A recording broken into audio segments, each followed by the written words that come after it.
కరీంనగర్ ఆదర్శ్ నగర్లో జరిగిన ప్రమాద ఘటన ఏదైనా కుట్ర జరిగిందా లేక ప్రమాదవశాత్తు జరిగిందా అన్న కోణంలో పోలీసులు పూర్తి స్థాయిలో విచారణ చేయాలని మాజీ ఎంపీ వినోద్ కుమార్ డిమాండ్ చేశారు.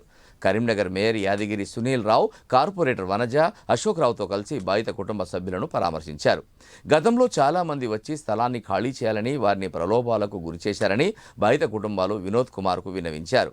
ఈ సందర్భంగా మాట్లాడుతూ రెక్కాడితే కానీ డొక్కాడని బాధిత కుటుంబాలను రాష్ట్ర ప్రభుత్వం ఆదుకోవాలన్నారు. అలాగే బాధిత కుటుంబాలకు తక్షణ సాయం కింద పార్టీ తరఫున ₹1,00,000 ఆర్థిక సాయం అందించారు. ప్రతి కుటుంబానికి రాష్ట్ర ప్రభుత్వం ద్వారా ఆర్థిక సాయం అందించి వారికి తగిన న్యాయం చేయాలని డిమాండ్ చేశారు.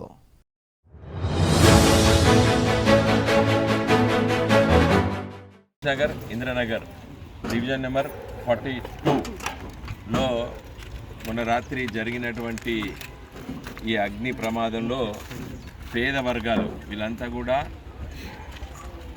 సామాజికంగా వడ్డెర కులస్తులు, వీళ్ళందరూ రెక్కాడితే డొక్కాడనటువంటి కార్మిక వర్గము.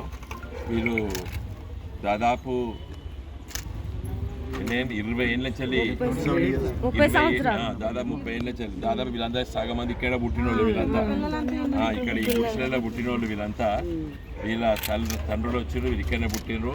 అప్పుడు కూడా నగరం ఇంత అభివృద్ధి కాలేదు, అంత డెవలప్ కాలేదు. ఇది అప్పుడు ఇక్కడ వచ్చి బతుకుతున్నారు. సరే, ఈ భూమి ఏదో యజమాన్యాల మధ్య కిరికిరి ఉన్నది, లిటిగేషన్ అది. ఇది ఎవరి భూమి అనేది తేలలేదు కాబట్టి వీళ్ళు చాలా రోజులు ఇక్కడ ఉన్నారు. అయితే ఈ మధ్య కాలంలో కొంతమంది వచ్చేసేసి మీరు ఖాళీ చేయాలి, మీకు డబ్బులు ఇస్తామని చెప్పి కూడా మరి ప్రలోభాలు పెట్టినట్టు కూడా ఇప్పుడు నేను అడిగితే చెప్తున్నారు వీళ్ళు.